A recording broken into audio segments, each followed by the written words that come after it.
Apa saja peristiwa-peristiwa yang terkandung dalam hadis yang panjang ini? Kita akan baca hadisnya, kemudian kita sedikit berikan keterangan-keterangan yang harus kita terangkan sehingga menjadi jelas tentang kondisi-kondisi yang tercantum dalam hadis ini. An Abi Sa'id Al-Khudri radhiyallahu anhu anna nasan fi zamani Rasulillah sallallahu alaihi wasallam qalu ya Rasulullah hal nara rabbana yawmal qiyamati faqala an-nabiy sallallahu alaihi wasallam na'am qala hal tudaruna fi ru'yati syamsi bidhahirati sahwan laysa maha sahabun wa hal tudaruna fi ru'yatil qamari lailata badri sahwan laysa fiha sahab qalu la ya Rasulullah qala ma tudaruna fi ru'yatillahi tabaraka wa ta'ala yawmal qiyamati illa kama tudaruna fi ru'yati ahadihima. Dari Abi Sa'id Al-Khudri radhiyallahu anhu, dia menceritakan bahwa ada sekelompok manusia pada zaman Nabi sallallahu alaihi wasallam. Mereka datang kepada Rasul kemudian bertanya, wahai Rasul, apakah kami akan melihat Rabb kami pada hari kiamat? Beliau menjawab, apakah kalian berdesak-desakan dalam rangka melihat matahari di siang hari yang tidak ada awan yang menghalangi? Ataukah kalian terhalangi ketika melihat bulan purnama dan tidak ada penghalang padanya? Maka manusia pun atau orang-orang itu pun mengatakan, tidak wahai Rasul. Maka Nabi SAW mengatakan, maka begitulah, tidaklah kalian berdesak-desakan dalam melihat Rabb kalian, melainkan sebagaimana kalian tidak berdesak-desakan ketika melihat salah satu dari keduanya, maksudnya melihat matahari ataupun bulan. Kita tidak berdesak-desakan ketika melihat dua makhluk Allah besar ini. Dari sini Nabi SAW memulai hadisnya dengan menyebutkan nikmat yang paling besar. Al-Imam Ibnul Qayyim rahimahullahu ta'ala mengatakan, fa'a'zamu ni'amil akhirati, maka seagung-agungnya nikmat di akhirat,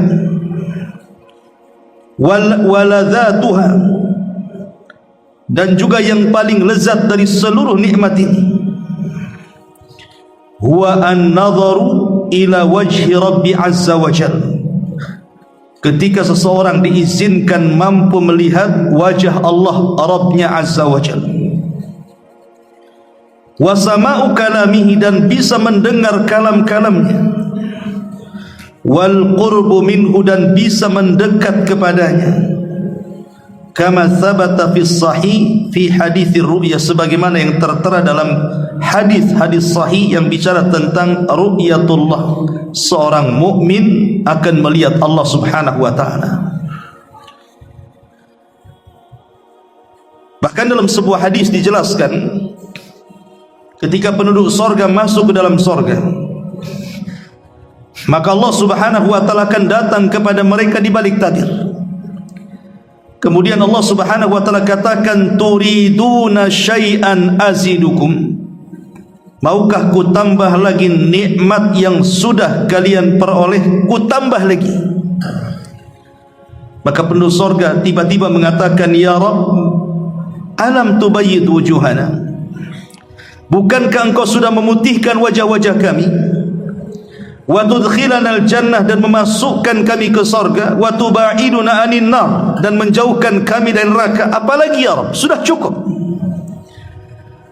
Tapi Allah Subhanahu wa taala tetap bertanya seperti itu sampai fayakshiful hijab, maka pemisah ataupun hijab yang mendinding Allah dengan penduduk sorga itu tiba-tiba terbuka. Apa yang terjadi?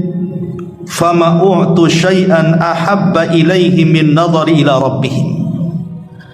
Kata Nabi SAW, maka tidaklah mereka diberikan sebuah nikmat yang lebih mereka cintai melebihi ketika mereka mampu memandang Allah Subhanahu wa taala. Karena inilah nikmat terbesar, apalagi tidak ada nikmat yang paling besar melebihi Allah Subhanahu wa taala mendekatkan kita di sisinya, kemudian mendengarkan ucapan-ucapannya dan kalam-kalamnya secara langsung, kemudian kita bisa memandang wajah Allah Subhanahu wa taala tanpa penghalang, bagaikan kita melihat matahari dan bulan yang tidak berdesak-desakan.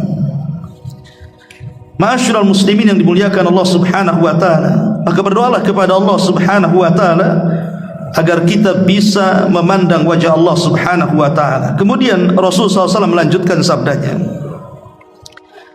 "Idza kana yaumul qiyamah adzana muadzdhinun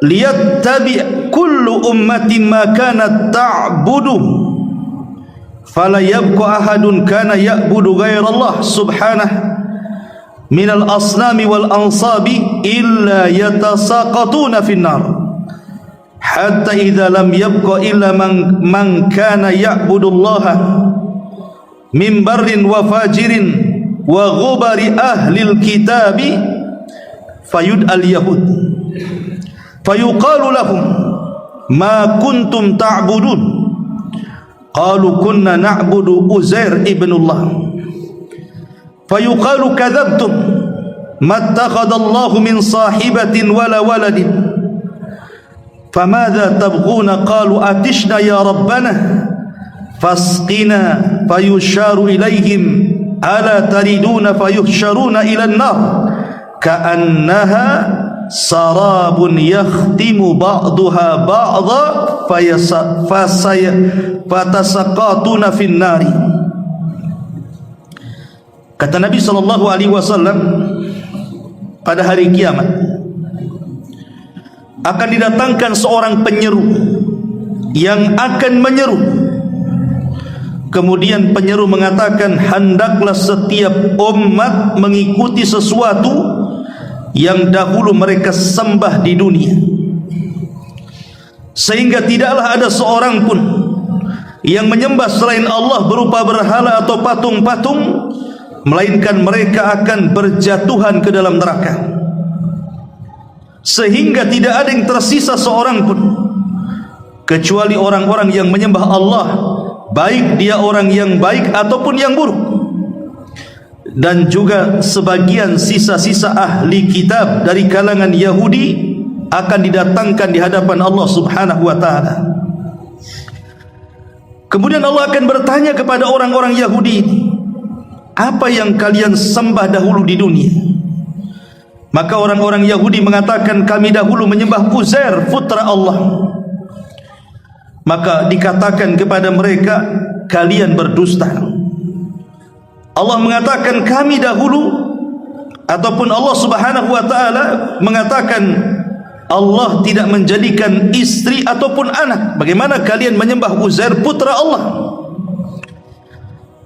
Kemudian Allah katakan kepada mereka, sekarang apa yang kalian kehendaki di sini? Maka orang-orang Yahudi mengatakan, ya Rabb, kami kehausan, kami ingin minum.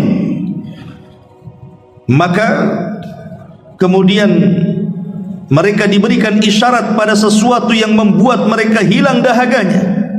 Mereka kemudian digiring hingga ke neraka seakan-akan fata morgana, sebagian memukul sebagian yang lainnya, lalu mereka terjerumus dan masuk ke dalam neraka. Ma'asyiral muslimin yang dimuliakan Allah Subhanahu wa taala, ringkasnya seperti ini. ketika manusia dibangkitkan pada hari kiamat. Ingat, manusia dibangkitkan itu dimulai dari tulang ekor mereka. Walaupun kiamat itu dahsyatnya luar biasa, akan menghancurkan segalanya, tapi ada makhluk-makhluk Allah itu yang dikecualikan tidak hancur pada hari kiamat. Salah satunya adalah ujung dari tulang ekor setiap kita manusia. Walaupun terkadang tulang ekor itu tidak bisa dilihat kecuali oleh alat-alat tertentu, tapi itu tidak hancur. Karena dari situlah kita dibangkitkan. Jadi ketika kita dibangkitkan oleh Allah Subhanahu wa taala, kemudian manusia dikumpulkan di sebuah padang yang disebut dengan mahsyar atau padang mahsyar, maka kondisi manusia saat dibangkitkan itu sesuai ketika saat kematiannya. Ada orang-orang yang dibangkitkan itu mereka berbahagia. Boleh jadi saat kematiannya mereka di atas ibadah, di atas ketaatan, sedang berpuasa, sedang salat, sedang membaca Al-Quran, mengucapkan la ilaha illallah, dan sedang melakukan kebaikan-kebajikan atau apapun namanya dari ketaatan-ketaatan kepada Allah. Maka saat dibangkitkan dan saat dikumpulkan, mereka orang yang paling berbahagia, karena itulah yang mereka tunggu dari janji-janji Allah Subhanahu wa taala, dan mereka pun mengatakan hadza ma wa'adar rahman wa sadaqal mursalun. Inilah apa yang dijanjikan Allah Subhanahu wa taala kepada kami. Tapi ada orang-orang yang dibangkitkan itu mereka merasa terhina, mereka merasa binasa dan celaka, sehingga mereka mengatakan ya wailana man ba'atsana mim marqadina. Duhai celaka, siapa yang membangkitkan kami di sini? Kami sudah enak tidur, tiba-tiba dibangkitkan. Celaka, siapa yang membangkitkan kami? Siapa yang membangunkan dari tidur-tidur kami ini? Sehingga ada orang yang dibangkitkan tiba-tiba kemudian lehernya terkalung 7 lapis bumi. Boleh jadi saat di dunia dia mengambil tanah orang lain. Saat dibangkitkan tiba-tiba mungkin dia badannya mengecil di tengah-tengah manusia besar. Boleh jadi saat kematiannya dia tidak bertobat dari kesombongannya, sehingga Rasul katakan yuhsyarul mutakabbiruna yaumal qiyamati ka'amsali dzar. Akan dikumpulkan orang-orang yang sombong di dunia itu ketika dibangkitkan seperti semut kecil. Boleh jadi saat dibangkitkan kemudian dia menusuk-nusuk perutnya, mencekik lehernya, meminum racun yang mematikannya. Boleh jadi saat di dunia mereka mati bunuh diri seperti itu. Macam-macam orang-orang yang dibangkitkan itu. Kemudian mereka dikumpulkan di padang mahsyar. Di situ Allah Subhanahu wa taala akan dekatkan matahari 1 mil di atas kepala, sehingga ada orang yang tertutup dengan keringatnya.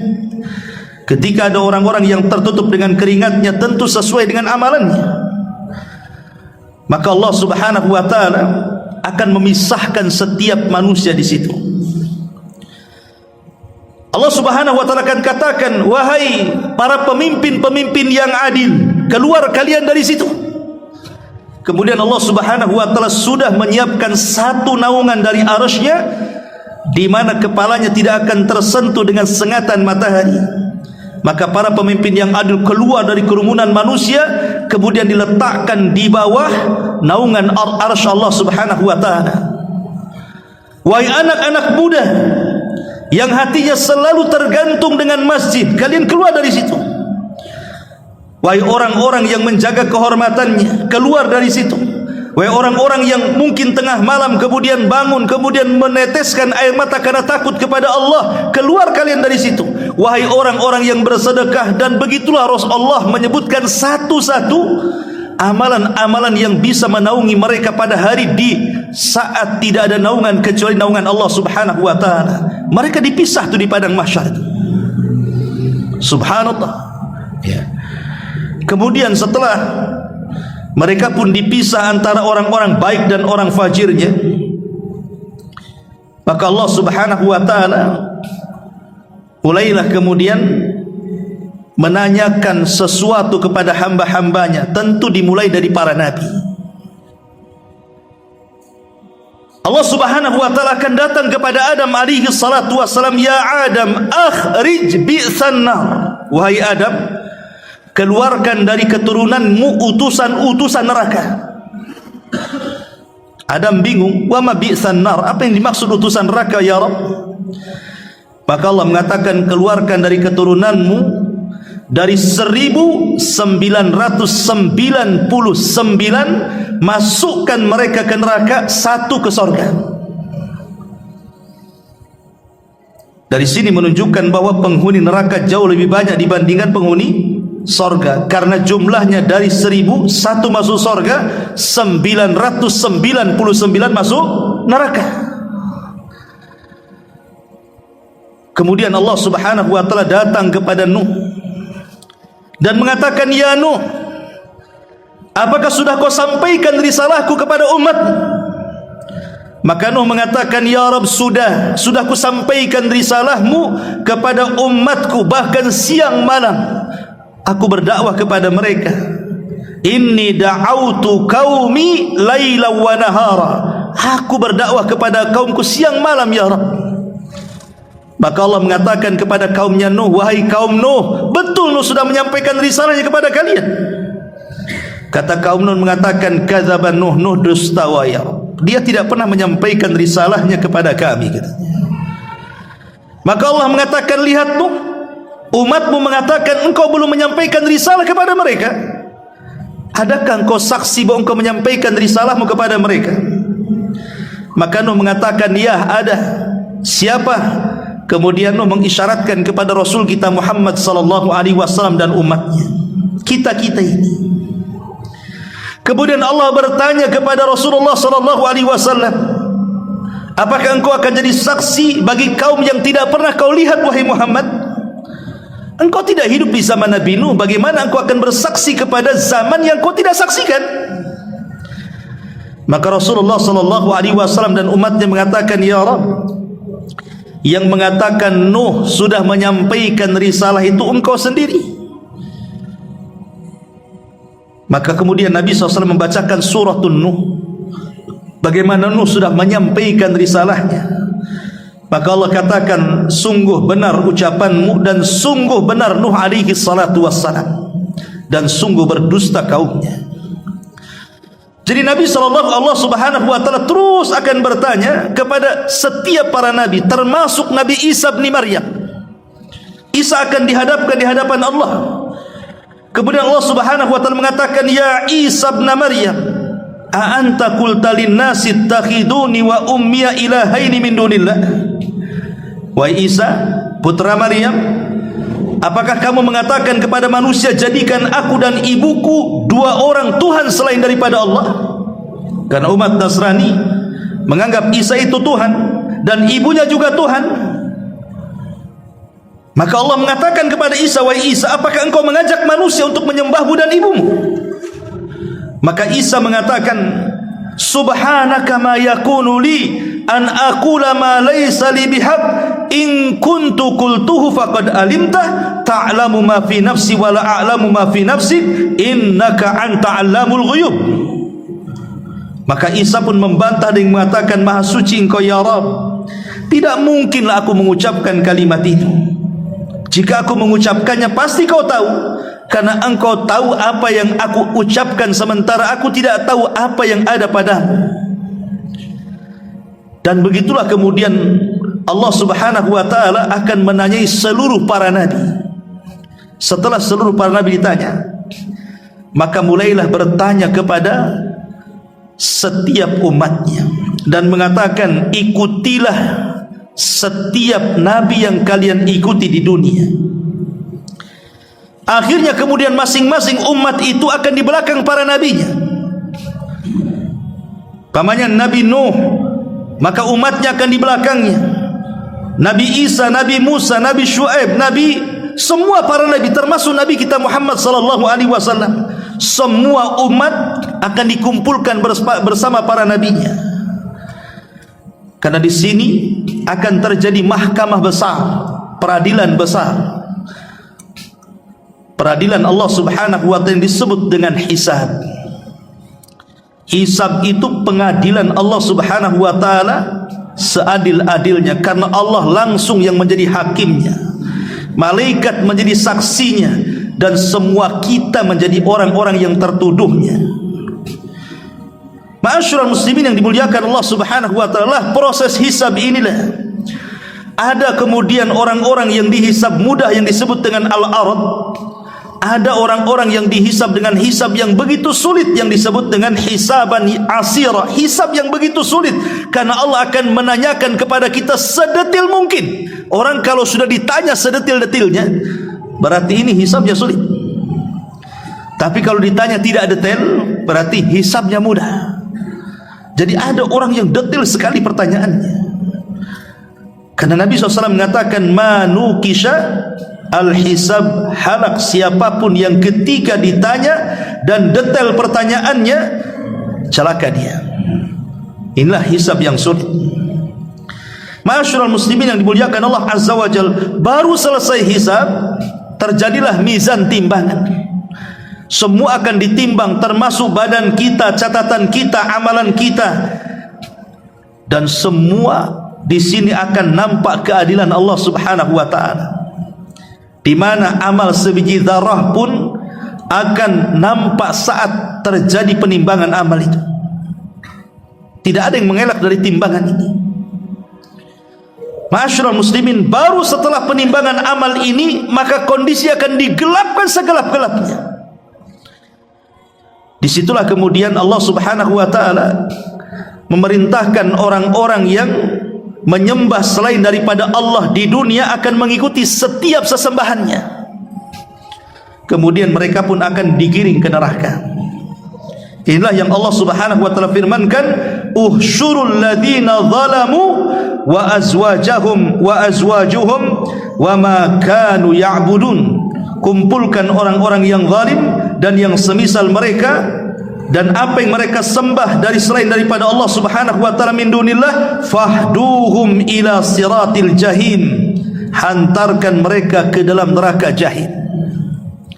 Ma'asyiral muslimin yang dimuliakan Allah Subhanahu wa ta'ala, kemudian Nabi SAW melanjutkan sabdanya, summa yud'an nasara, kemudian orang-orang Nasrani pun akan dipanggil. Fayuqalu lahum, dikatakan kepada mereka, ma kuntum ta'budun, apa yang kalian sembah di dunia? Qalu kunna na'budul masih ibn Maryam, oh kami dulu menyembah Al-Masih putra Maryam. Fayuqalu lahum, dikatakan kepada mereka, kadzabtum, dusta kalian, mattakhadallahu min sahibatin wala waladin, Allah tidak pernah punya istri dan punya anak, macam mana kalian menyembah Al-Masih putra Maryam? Kalian dusta. Fayuqal, maka dikatakan kepada mereka, famadza tabgun, apa yang kalian kehendaki? Fayaqulun, mereka mengatakan, atishna ya rabbana faskina, kami sangat haus ya Rabb. Bagaimana tidak haus, mereka berada di terik matahari 1 mil di atas kepala, mereka minta minum kepada Allah Azza wa Jalla.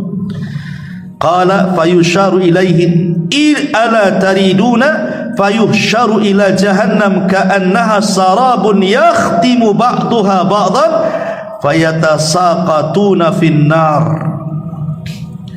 Lalu mereka pun dikumpulkan, kemudian mereka diisyaratkan kepada apa yang mereka kehendaki, seakan-akan mereka berada di tengah-tengah fata morgana, di mana sebagian yang lain memukul sebagian yang lainnya, kemudian sebagian mereka terjatuh ke dalam neraka. Hatta idza lam yabqa illa man kana ya'budullah, sehingga ketika tidak ada lagi manusia kecuali orang yang hanya menyembah Allah Subhanahu wa ta'ala, min barrin wa fajirin, dari orang baiknya atau buruknya, atahum rabbul alamin, maka Allah akan datang kepada mereka fi adna suratin, dalam bentuk yang paling ringan, min suratin allati ra'auha fi, min suratin allati ra'auhu fi, dari bentuk yang mereka bisa lihat. Jadi Allah Subhanahu wa ta'ala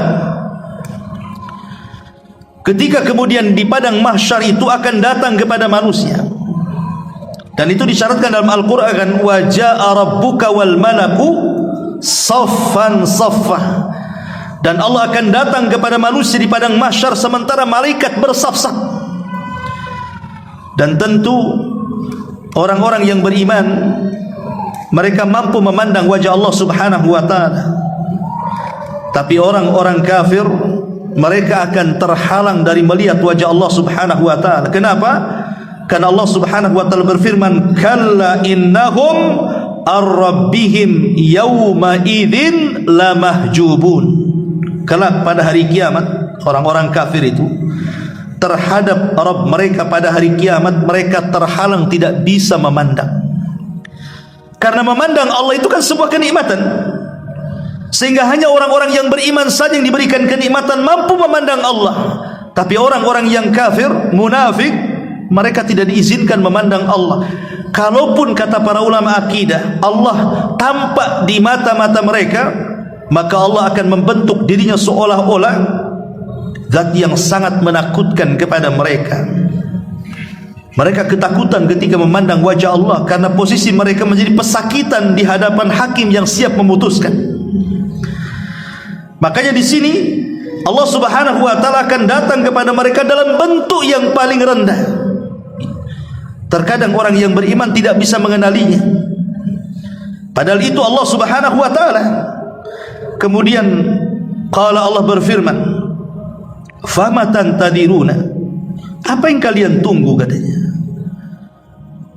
Tattabi kulla ummatin ma kanat ta'bud, qalu ya rabbana faraqna an-nas fid dunya afqara ma kunna ilaihim wa lam nusahibuhum fayaqulu ana rabbukum fayaquluna na'udzu billahi min la nusyrika bihi syai'an marrataini aw thalathan hatta inna ba'dahum la yakadu ayyanqaliba. Jadi ketika Allah Subhanahu wa taala datang kepada mereka dalam bentuk yang paling ringan, Allah katakan, apa yang kalian tunggu? Hendaklah setiap umat mengikuti apa yang mereka sembah. Kenapa kalian tinggal di sini? Kenapa tidak seperti mereka itu yang menyembah sapi mereka di belakang sapi, yang menyembah ular mereka di belakang ular, yang menyembah batu di belakang batu, yang menyembah sungai di belakang sungai, dan begitu seterusnya. Tapi ada sekelompok orang itu tidak kemana-mana, di situ saja. Sehingga Allah mengatakan, lah bukankah setiap umat harus mengikuti apa yang mereka sembah di bumi? Kenapa kalian diam di sini? Maka orang-orang ini mengatakan, wahai Rabb kami memisahkan diri dari manusia di dunia ketika kami membutuhkan apa yang kami butuhkan kepada mereka. Akan tetapi kami tidak berteman dengan mereka. Oh, kami tidak berteman dengan orang-orang yang menyembah ini. Tidak. Kami betul-betul mentauhidkan Allah, karena mereka orang-orang beriman. Ya. Kemudian mereka berkata, aku berlindung kepada Allah darimu. Kami tidak akan menyekutukan Allah dengan sesuatu apapun. Mereka ucapkan 2 atau 3 kali sehingga sebagian mereka hampir berbalik dan berpaling dari seruan itu. Tiba-tiba Allah Subhanahu wa taala berfirman, fayaqul hal bainakum wa bainahu ayah fata'rifunahu biha. Apakah di antara kalian dan dia yang kalian sembah itu mempunyai tanda-tanda yang dapat kalian kenal dengan tanda-tanda itu? Fayaquluna, maka mereka orang yang beriman mengatakan, na'am, iya kami tahu. Kalau seandainya Rabb kami menampakkan di hadapan kami, kami tahu, karena kami tahu tanda-tandanya. Apa yang terjadi? Fayukshafu an saqin, tiba-tiba Allah memperlihatkan betisnya. Fala yabqa man kana yasjudu lillah min tilqa'i nafsihi illa adhinallahu lahu bis-sujudi wala yabqa man kana yasjudu ittiqa'an wa riya'an illa ja'alallahu dhahrahu tabaqatan wahidatan kullama arada an yasjuda kharra ala qafah thumma yarfa'u ru'usahum wa qad tahawwala fi suratihi allati ra'awhu fiha awwala marratin faqala ana rabbukum fayaquluna anta rabbana thumma yudrabul jisru ala jahannam wa tahillu syafa'ah wa yaquluna Allahumma sallim sallim. ketika Allah Subhanahu wa taala bertanya, apakah di antara kalian dan dia mempunyai tanda-tanda yang dapat kalian kenal dengan tanda-tanda itu, mereka menjawab ya. Maka disingkaplah betisnya sehingga tidak tersisa orang-orang yang sebelumnya sujud kepada Allah dari dalam dirinya. Maksudnya ketika di dunia dia sujud ikhlas karena Allah, maka Allah izinkan di akhirat mereka sanggup sujud kepada Allah. Tetapi tidak tersisa orang-orang yang sebelumnya sujud di dunia, mereka sujud karena ego, karena ria, karena sum'ah, karena sombong. Kecuali Allah jadikan punggungnya menjadi satu lipatan, sehingga setiap kali hendak sujud dia tersungkur di atas tengkuknya dan mereka tidak bisa sujud. Kemudian mereka mengangkat kepala mereka, maksudnya orang-orang yang beriman yang mampu sujud, dan Allah telah berubah bentuk yang dapat mereka lihat pertama kali. Itulah pertama kali Allah muncul dan menampakkan dirinya di hadapan orang-orang yang beriman pada hari kiamat, dan Allah mengatakan, aku adalah Rabb kalian. Maka mereka berkata, engkau Rabb kami. Kemudian dibentangkan jembatan di atas jahanam dan berlakulah syafaat pada hari itu. Mereka pun mengatakan, ya Rabb, selamatkan kami. Ma'asyiral muslimin yang dimuliakan Allah Azza wa Jalla, itulah firman Allah Subhanahu wa taala dalam Al-Qur'an, di mana Allah Subhanahu wa taala mengatakan, yauma yukshafu an saqin wa yud'auna ila sujudi fala yastati'un.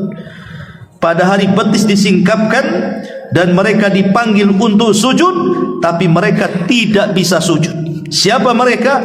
Mereka orang-orang munafik, orang yang ketika salat hanya untuk riya saja, ketika salat itu hanya untuk sum'ah saja, bukan ikhlas karena Allah. Maka walaupun di dunia mereka bisa sujud kepada Allah, di akhirat mereka tidak sanggup sujud kepada Allah.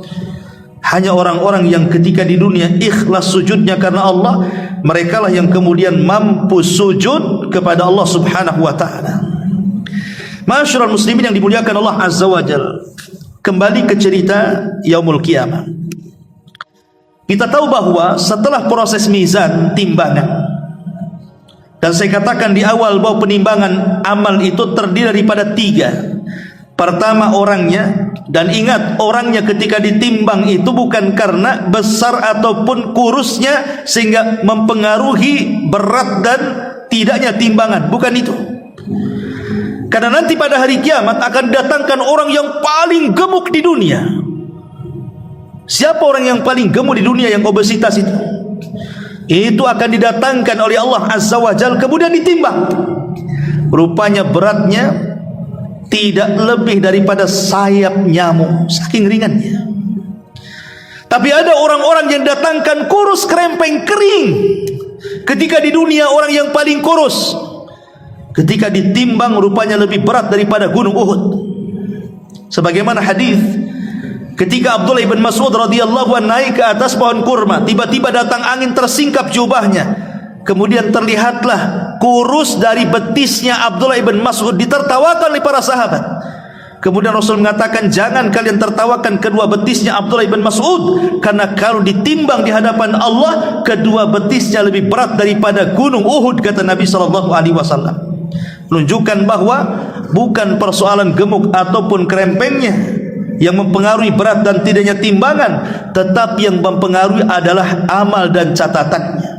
Karena akan ditimbang itu badan kita, kemudian amal kita yang akan dibentuk dalam bentuk jism, kemudian catatan kita dijadikan satu timbangan. Disitulah akan nampak keadilan Allah Subhanahu wa ta'ala. Karena manusia ketika di dunia menimbang itu terkadang mengurang, terkadang menambah. Lihat para pedagang itu, ketika mereka menimbang sebuah timbangan, terkadang mereka ganjal timbangannya, akhirnya dikurangi kan takarannya. Terkadang kalau dia orang baik boleh juga menambah. Tetapi di akhirat itu Allah tidak akan menambah, tidak akan mengurang, pas timbangannya. Dan itu menunjukkan keadilan Allah, bahwa tidak ada manusia sekecil apapun perbuatan di dunia, baik itu baik ataupun buruk, maka tetap akan ditimbang. Lah setelah proses timbangan ini, maka langit akan digelapkan segelap-gelapnya. Manusia tidak bisa melihat apapun. Dan inilah akan terjadi proses yang paling sangat mengkhawatirkan pada hari kiamat kepada setiap manusia. Apa itu? Al-murur ala sirat. Proses seseorang menyeberangi titian siratal mustaqim. Ini paling bahayanya dalam semua proses peristiwa-peristiwa pada hari kiamat. Kenapa bahaya? Dan paling bahaya karena jembatan itu Allah Subhanahu wa taala letakkan tepat di atas neraka jahanam. Jadi jembatan itu persis di atas neraka jahanam. Jadi kalau terjatuh dipastikan masuk neraka. Dan 70 tahun baru sampai di dasarnya. Makanya kemudian Nabi SAW ketika mengatakan bahwa dia yang pertama kali melewati titian siratal mustaqim, ketika kemudian dia sampai di ujung, maka Nabi akan berdiri melihat umatnya satu persatu yang melintasinya. Jadi kalau seandainya ada satu umatnya yang melintas titian itu, maka Rasul ada khawatir kalau sampai umatnya terjatuh ke dalam jahanam. Maka Rasul terus berdoa dan mengatakan, Allahumma salim salim, ya Allah selamatkan dia, Allah selamatkan dia. Dan ini menunjukkan kasih sayang Rasul sallallahu alaihi wasallam kepada umatnya pada hari kiamat. Jangan sampai ada satu umatnya yang masuk ke dalam jahanam. Ma'asyiral muslimin yang dimuliakan Allah azza wa jalla. Makanya kemudian Rasul melanjutkan sabdanya di sini. Qila ya Rasulullah, wa mal jisru? Apa itu jisr? Apa itu jembatan? Rasul ditanya soal jembatan. Qala, maka Rasul mengatakan, dhahdun mazillatun fihi khatatibu wa kalalibu wa hasakun takunu bin najdi fiha syuwaikatun yuqalu laha Sa'dan. Kata Nabi SAW, jembatan itu sangatlah licin dan menggelincirkan. Di sana terdapat besi-besi pencakar, besi-besi pengait, duri-duri besi yang terbuat dari pohon-pohon yang berduri, yang orang-orang katakan sebagai as-sa'dan.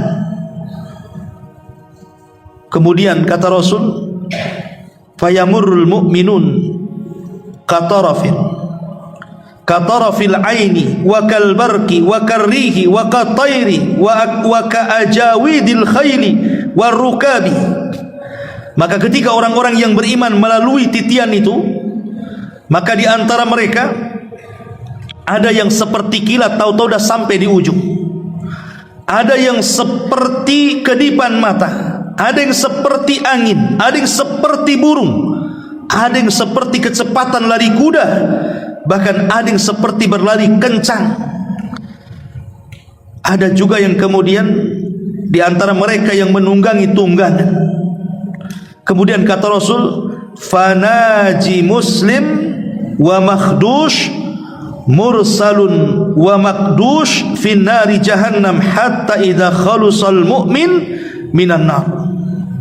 Kemudian Nabi SAW mengatakan, maka orang-orang yang beriman akan ada yang selamat, tetapi ada yang tercabik-cabik, tertunda, dan ada yang terlempar ke dalam neraka jahanam, sehingga ketika orang-orang yang beriman telah terbebas dari neraka, maka Rasul mengatakan, fawalladhi nafsi biyadih ma minkum min ahadin bi ashad munasyadatan lillahi fi istiqsa'il haqqi minal mu'minina lillahi yaumal qiyamah li ikhwanihimul ladzina finnar. Maka demi zat yang jiwaku berada di tangannya, tidaklah seorang dari kalian yang begitu gigih memohon kepada Allah di dalam menuntut kebenaran pada hari kiamat untuk saudaranya yang berada dalam neraka. Mereka pun berseru, ya Rabb, ya Rabb, kanu yasumuna ma'ana, bukankah mereka puasa bersama kami? Wa yusalluna wa yahujjuna ma'ana, mereka salat dan haji bersama kami. Fayuqalu lahu, maka dikatakan kepada mereka, akhriju man araftum, keluarkan orang yang kau kenali. Fatuharramu suwaruhum alan nar fayukhrijuna khalqan kathiran qad akhadatin nar ila nisfi saqaihi wa ila ka'bataihi wa ila rukbataihi. Kemudian dikatakan, keluarkan orang-orang yang kalian kenali. Maka bentuk-bentuk mereka hitam kelam karena terpanggang oleh api neraka. Kemudian mereka mengeluarkan begitu banyak orang-orang yang telah mereka begitu banyak orang-orang yang telah dimakan api neraka sampai pada pertengahan betisnya, atau boleh jadi sampai kedua lututnya. Jadi penggalan hadis yang sebelumnya, manusia akan melewati setiap titian Siratal Mustaqim, dan manusia akan diberikan, setiap manusia itu cahaya yang akan melintasinya. Dengan cahaya itulah dia sanggup meniti titian itu. Lah ketika kemudian orang-orang yang beriman, mereka sudah selamat, dan sebagian mereka ada yang masuk ke dalam jahanam. Kalau orang kafir kan tidak sempat meniti titian karena mereka sudah digiring ke dalam jahanam kan itu. Hanya orang yang beriman saja dan orang munafik. Jadi orang munafik juga akan meniti titian ini. Tetapi orang munafik ini, mereka meniti titian ini hanya Allah ingin menipu, memperdaya mereka. Sebagaimana di dunia mereka menipu Allah dan orang-orang yang beriman, maka mereka akan tipu di titian ini. Itulah orang-orang munafik. Lah singkat cerita, kata Nabi SAW, ketika orang-orang sudah masuk dalam sorga, orang-orang ini sudah masuk dalam sorga ini, mereka teringat dengan kawan-kawan yang masuk neraka. Jadi orang-orang yang beriman akan teringat dengan teman-temannya yang masuk neraka. Kemudian mereka mengatakan kepada Allah, ya Rabb, orang yang masuk neraka itu kawan kami. Dulu di dunia mereka sholat bersama kami, puasa bersama kami, haji bersama kami. Kenapa kau masukkan mereka ke neraka? Kemudian mereka mengatakan, ya Rabb, tolonglah keluarkan mereka dari neraka. Sebagian riwayat mengatakan, la taqtamilu ladzatina hatta tukhrijahu minan nar. Jangan kau sempurnakan kenikmatan kami di sorga sampai kau keluarkan kawan kami dari neraka. Dari sini ikhwatu fiddin yang dimuliakan Allah Azza wa Jalla, Hasan Al-Basri sampai mengatakan, Imam Hasan Al-Basri, apa kata beliau? Istaghfiru minal ikhwan, fa inna likulli mu'minin syafa'ah yaumal qiyamah. Perbanyaklah mencari teman-teman yang baik, karena setiap mukmin itu mempunyai syafaat pada hari kiamat. Barangkali kamu masuk ke dalam syafaat dari temanmu yang saleh itu, kata Imam Hasan Al-Basri. Ini menunjukkan apa? Bahwa berteman itu bukan sembarang. Makanya Rasulullah mengatakan, almaru ala dini khalilih. Orang itu ditentukan agamanya dengan agama temannya. Karena teman itu kan nyeret kita masalahnya. Bisa saja dia menyeret kepada kebaikan, bisa saja menyeret kepada keburukan. Tapi teman-teman yang baik di dunia, yang kita lihat akidahnya lurus, ibadahnya rajin, ketaatannya luar biasa, keikhlasannya tampak, maka jangan pernah lepas dari teman-teman yang seperti ini. Karena nanti pada hari kiamat mereka akan menjadi syafaat bagi kita. Nabi SAW menjelaskan, karena kan yang memberikan syafaat itu banyak kan. Malaikat memberikan syafaat, para nabi memberikan syafaat, para syuhada memberikan syafaat, dan begitu seterusnya. Sampai kepada orang-orang yang beriman juga akan memberikan syafaat kepada orang-orang atau teman-temannya ketika di dunia. Ma'asyiral muslimin yang dimuliakan Allah Azza wa Jalla, makanya kemudian mereka mengatakan, ya Rabb, keluarkan teman kami.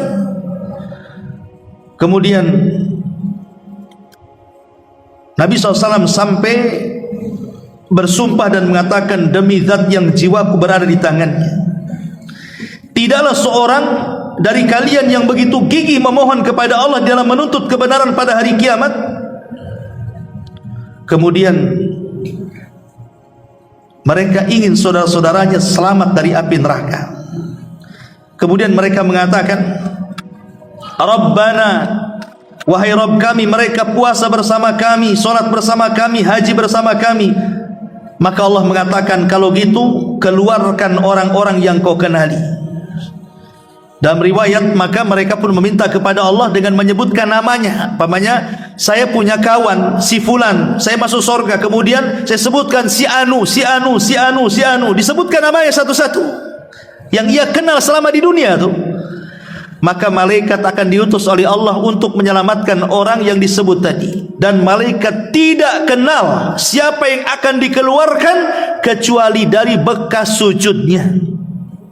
Dari sini Rasul mengatakan neraka tidak akan memakan bekas sujud. Api neraka itu tidak akan memakan dahi-dahi dan anggota badan bekas sujud. Karena anggota sujud itu kan ada 7. Ujung kaki, ujung lutut, 2 telapak tangan, kemudian dahi dan hidung. Itulah anggota sujud namanya. Maka neraka tidak akan memakan anggota-anggota itu. Lah malaikat ketika menyelamatkan dan menyelamatkan orang dari neraka itu dikenali dari bekas sujudnya tadi. Maka beruntunglah orang-orang yang mereka memperbanyak sujud kepada Allah Subhanahu wa taala.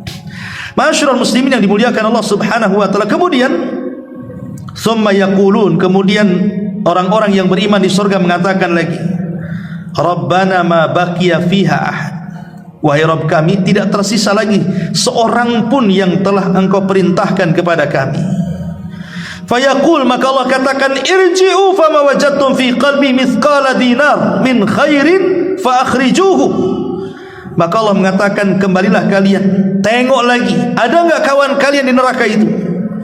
Maka barang siapa yang kalian temukan di dalam hatinya kebaikan seberat dinar sekalipun, keluarkan mereka. Maka Allah pun merintahkan malaikat mengeluarkan mereka. Mereka pun mengeluarkan dengan jumlah yang begitu banyak. Kemudian mereka berkata, wahai Rabb kami, kami tidak meninggalkan dalamnya seorang pun yang telah Engkau perintahkan kepada kami. Tapi Allah katakan, lihat lagi, mungkin ada kawanmu yang belum tersebut. Subhanallah, ya. Sampai Allah Subhanahu wa taala mengatakan, lihat lagi, padahal sudah dikeluarkan kawan-kawannya. Kata Rasul, kata Allah, lihat lagi, boleh jadi mungkin masih ada. Lihat bagaimana Allah Subhanahu wa taala sangat sayang. Sampai-sampai Abu Sa'id Al-Khudri radhiyallahu anhu hadis ini mengatakan apa? Illam tusaddiquni bihadzal hadis. Kalau kalian tidak percaya dengan hadis ini, kata perawi hadis kan Abu Sa'id Al-Khudri mengatakan, kalau kalian tidak percaya dengan hadis ini, faqra'u in syi'tum, baca kalau kalian berkehendak firman Allah Azza wa Jalla, innallaha la yadrib mithqala dzarratin wa in taku hasanah yudhaifha wa yu'ti min ladunhu ajran 'azima. Sesungguhnya Allah tidak menganiaya seorang pun walaupun sebesar darah, dan jika ada kebaikan sebesar darah niscaya Allah akan melipat gandakan dan memberikan darinya pahala yang sangat besar. Kemudian kata Abu Sa'id Al-Khudri, Allah Subhanahu wa taala akan berfirman, syafa'atil malaika wa syafa'an nabiyyun wa syafa'al mu'minun walam yabqa illa arhamur rahimin. Para malaikat akan memberikan syafaat, para nabi akan berikan syafaat, orang-orang yang beriman akan memberikan syafaat. Sekarang yang belum memberikan syafaat adalah Zat yang Maha Pengasih. Artinya manusia pada hari kiamat itu diselamatkan dari 2 segi, dari 2 arah. Manusia akan diselamatkan dari neraka itu dari 2 arah. Pertama dari arah syafaat, di mana para nabi memberikan syafaat, para malaikat memberikan syafaat, orang-orang yang beriman, para syuhada, orang-orang saleh akan berikan syafaat, termasuk anak kepada orang tuanya, dan begitu seterusnya. Tapi kalau sudah habis syafaat nih, nggak ada lagi syafaat, berarti orang ini bisa selamat dari arah yang lainnya. Apa itu? Dari rahmat Allah Subhanahu wa taala. Ketika tidak ada syafaat, sisanya hanya rahmat Allah. Berarti mereka diselamatkan dari rahmat Allah. Tentunya orang-orang yang tidak banyak ibadah di dunia, atau sama sekali tidak ada ibadah di dunia, tapi masih ada keimanan walaupun sebiji dzarrah. Itulah orang-orang yang terakhir keluar dari neraka dan terakhir pula masuk ke dalam surga. Itu mereka orang-orang yang diberikan rahmat, bukan karena syafaat. Ma'asyiral muslimin, dan ini dijelaskan oleh hadis selanjutnya bagaimana inilah bentuk bagaimana Allah memberikan rahmat. Ada orang-orang yang dikeluarkan dari api neraka bukan karena syafaat, tapi karena rahmat Allah. Apa kata Nabi SAW lanjutannya? Fayaqbidhu qabdatan minan nar. Kemudian Allah menggenggam satu genggaman dari dalam neraka. Fayukhriju minha. Kemudian Allah mengeluarkan satu kaum dari neraka. Kemudian qauman lam ya'malu khairan qad, sebuah kaum yang tidak punya kebaikan sekecil apapun. Qad adu humaman, sementara mereka sudah gosong karena terbakar, kemudian Allah ambil. Fayulqihim fi nahrin min afwahil jannah, maka mereka akan diletakkan di sebuah sungai di pintu-pintu sorga. Yuqalu lahu nahrul haya, dikatakan namanya sungai kehidupan. Fayakhrujuna kama takhrujul habbatu fi hamilis saili, kemudian mereka keluar dari dalam sungai layaknya biji yang tumbuh dari aliran sungai. Ala tarawnaha takunu ilal hajari au ila syajari ma yakunu ila syamsi usayfirun au uhaydirun wa ma yakunu minha illa dhil yakunu abyad. Faqalu ya Rasulullah ka'annaka kunta tar'a bil badiyati. Jadi setelah mereka dikeluarkan dari dalam sungai layaknya biji tumbuh dari aliran sungai, kata Rasul, tidakkah kalian lihat ia tumbuh merambah di bebatuan atau pepohonan mengejar sinar matahari? Kemudian mereka yang tumbuh layaknya biji, ada yang berwarna kekuningan, ada yang kehijauan, sementara yang berada di bawah bayangan akan berwarna putih. Para sahabat bertanya, wahai Rasul, seakan-akan engkau sedang menggembali daerah orang-orang Badui. Qala, maka Rasul mengatakan, fayakhrujuna kalu'lu'i fi riqabihimul khawatim, kemudian keluarlah seperti mutiara, sementara di lutut-lutut mereka terdapat cincin yang bisa diketahui oleh penduduk sorga. Kemudian dikatakan, Allah berfirman, masuklah kalian ke dalam sorga, apa yang kalian lihat maka itulah yang kalian akan miliki. Masyarul muslimin yang dimuliakan Allah Azza wa Jalla, artinya inilah orang-orang yang akan mendapatkan rahmat tanpa syafaat, dan mereka orang yang terakhir keluar dari neraka dan masuk ke dalam sorga. Dalam riwayat begini, jadi orang-orang yang terakhir keluar dari neraka itu, mereka meminta kepada Allah untuk dijauhkan sejauh-jauhnya dari neraka dan mengatakan, ya Rabb, neraka sudah membakar kami, neraka sudah menyesakkan hidung dan pernapasan kami, jauhkan kami dari neraka. Maka mereka pun dijauhkan dari neraka dan didekatkan ke sorga. Kemudian dari kejauhan dia melihat pohon. Pohon itu penuh dengan buah-buahan, dan di bawah pohon itu ada aliran sungai. Di situ ada makanan, di situ ada minuman. Itulah angan-angan penduduk neraka. Karena ketika mereka di neraka, mereka kan mengatakan kepada, kan neraka itu kan ada jendelanya, sorga juga ada jendelanya. Jadi penduduk sorga dari jendela itu bisa melihat penduduk neraka dari jendela itu bisa melihat kenikmatan sorga. Maka penduduk neraka mengatakan kepada penduduk sorga itu, berdialog tuh di antar jendela itu. Apa kata penduduk neraka ini? Dia mengatakan, wahai penduduk sorga, afidhu alaina minal ma' au mimma razaqakumullah, berikanlah setetes air yang Allah berikan kepada kalian atau makanan yang Allah rizkikan kepada kalian. Tapi penduduk sorga mengatakan apa? Innallaha harramahum 'alal kafirin. Oh, tidak bisa, Allah haramkan kepada kalian wahai orang-orang kafir. Jadi cita-cita penduduk neraka itu hanya ingin minum dan makan. Karena makanan dan minumannya di neraka itu, na'udzubillah, tidak bisa dimakan. Kalau dimakan membahayakan, menghancurkan dan membinasakan. Makanya ketika melihat ada pohon, banyak buahnya, di bawahnya ada aliran sungai, mereka mengatakan, ya Rabb, dekatkan kami ke situ, katanya. Allah mengatakan, janji kalau seandainya aku dekatkan kau ke sana, kau tidak akan minta yang lainnya. Maka hamba ini mengatakan, aku janji ya Rabb, asal kau dekatkan kami ke situ. Akhirnya kemudian didekatkanlah ke pohon itu. Rupanya dia melihat pohon itu banyak makanan buah-buahannya. Dengan lezatnya dia makan, dengan lezatnya dia minum, dan dia pun merasa sangat nyaman sekali. Karena selama ini disiksa luar biasa kan itu. Tiba-tiba dari pohon itu dia melihat ada pohon yang jauh lebih besar lagi, yang jauh lebih besar lagi, lebih banyak buah-buahannya, dan aliran sungainya lebih dahsyat lagi.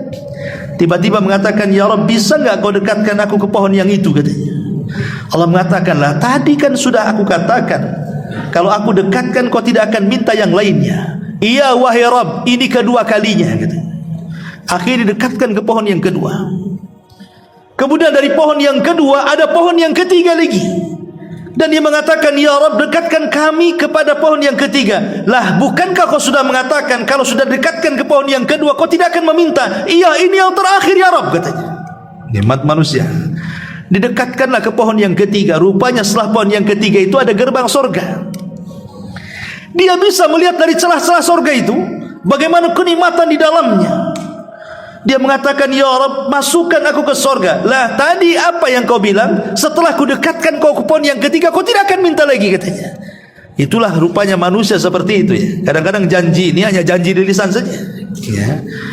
Akhirnya Allah mengatakan, sudah gini saja, coba apa yang kau inginkan di dunia, tamanna ya abdi. Coba bercita-citalah, kira-kira di dunia ini kalau aku berikan nikmat, coba hayalkan setinggi hayalanmu, kau ingin apa?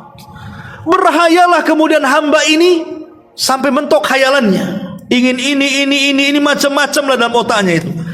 Maka Allah mengatakan, baik, aku akan berikan 10 kali lipat dari hayalanmu. Ketika dibuka pintu sorga, seolah-olah dia yang pertama kali masuk sorga, padahal dia yang terakhir. Inilah orang yang terakhir keluar dari neraka, terakhir pula masuk sorga, seolah-olah dia yang pertama pula dia. Karena sorga itu satu celupan saja melupakan keperitan segalanya ya. Inilah orang-orang yang mendapatkan rahmat dari Allah Subhanahu wa ta'ala.